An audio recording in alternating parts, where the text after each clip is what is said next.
Boa tarde, eu sou o professor Christian Coronado, da Unifei de Itajubá.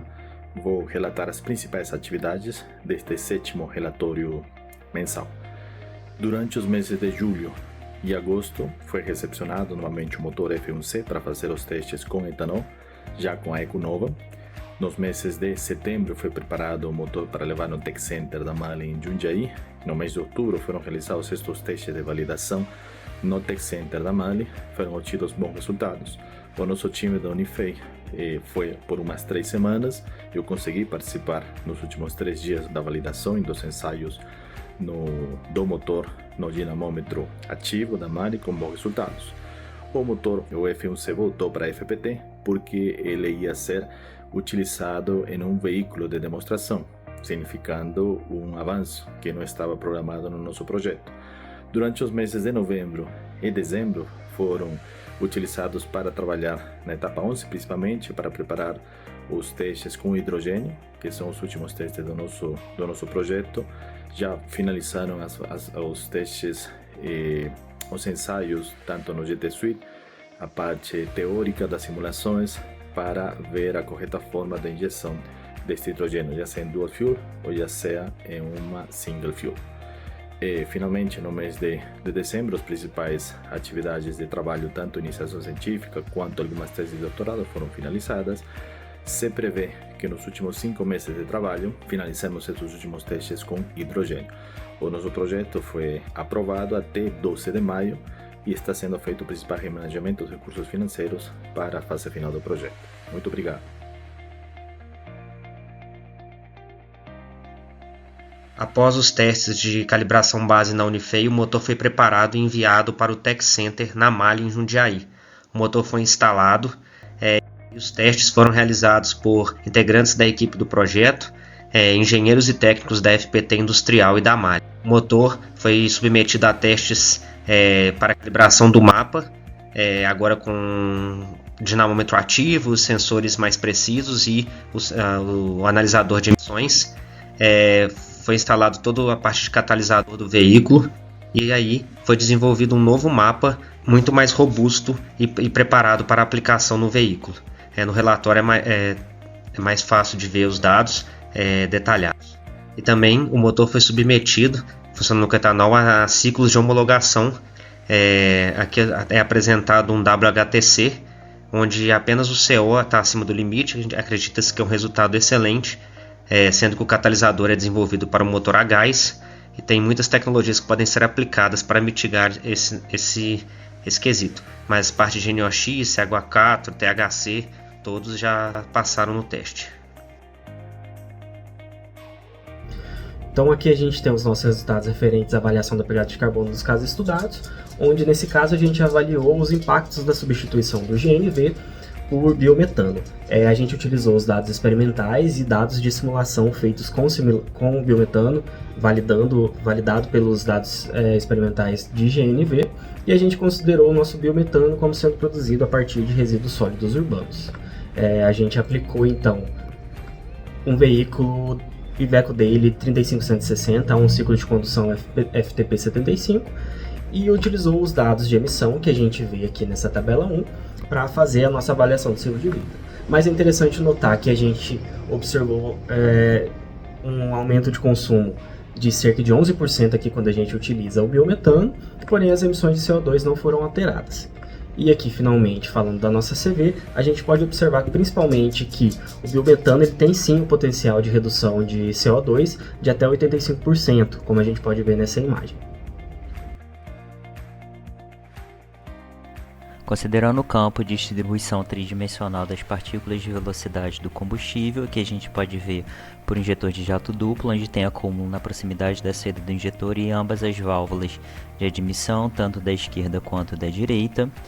Por sua vez, para o injetor de jato simples, como ele é direcionado apenas para a válvula direita, não há formação na saída de filme, não há formação de filme na saída do injetor, mas na parede da válvula de admissão à direita.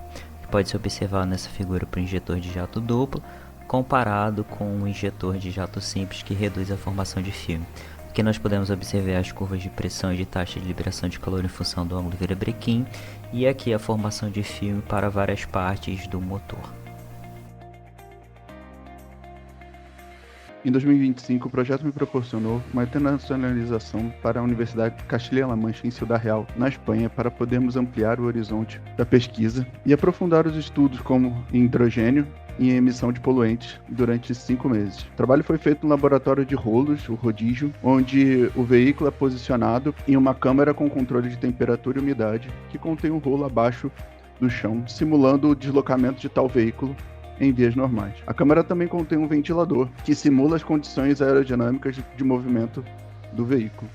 Uma vez o carro ancorado na câmara, o software simula as condições normais da via, já pré-estabelecidas de forma real, fazendo uma simulação denominada RDE, Real Driver Emission, que tem condições de estabelecer parâmetros energéticos e condições de testes realizadas, sendo o mais fidedigno possível ao real. Para isso, contávamos com o equipamento de qualidade, com tubos, filtros, câmaras e coleta de gases de escape, que passavam por análise assim que finalizados os testes, balanças de precisão para averiguação dos poluentes e equipamentos de refrigeração para simulação de temperaturas adversas e controles internos dos veículos para termos uma resposta imediata dos mesmos.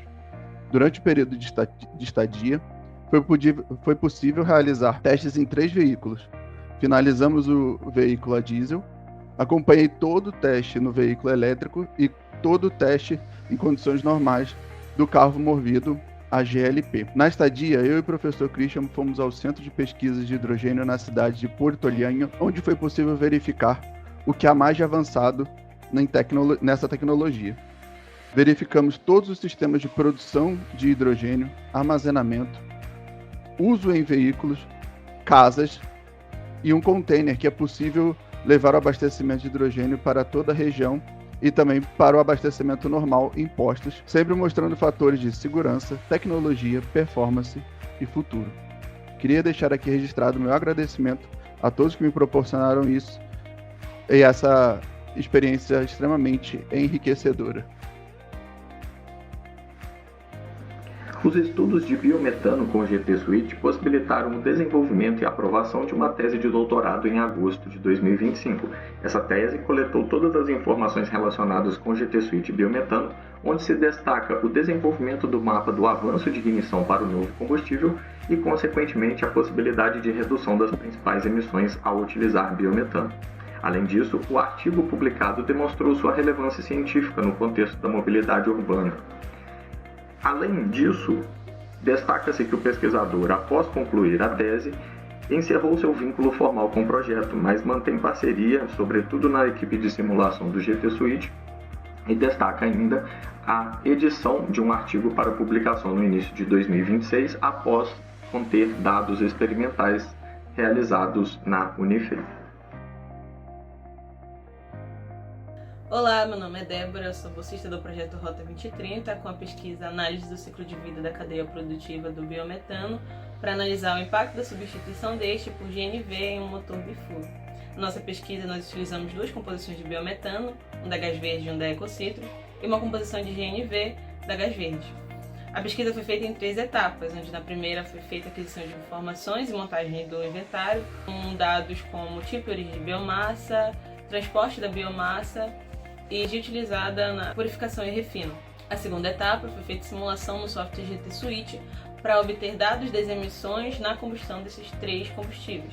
E a terceira e última etapa foi a análise do ciclo de vida, onde podemos observar que os 2 biometanos se saíram melhor do que o GNV em HTP e GWP, potencial de aquecimento global e potencial de toxicidade humana, sendo o biometano da Ecocitrus melhor resultados do que o biometano da gás verde. Também com a pesquisa foi possível participar da Escola de Combustão em 2025 e do COBEM, e possivelmente do CONEM e do ENCIT em 2026.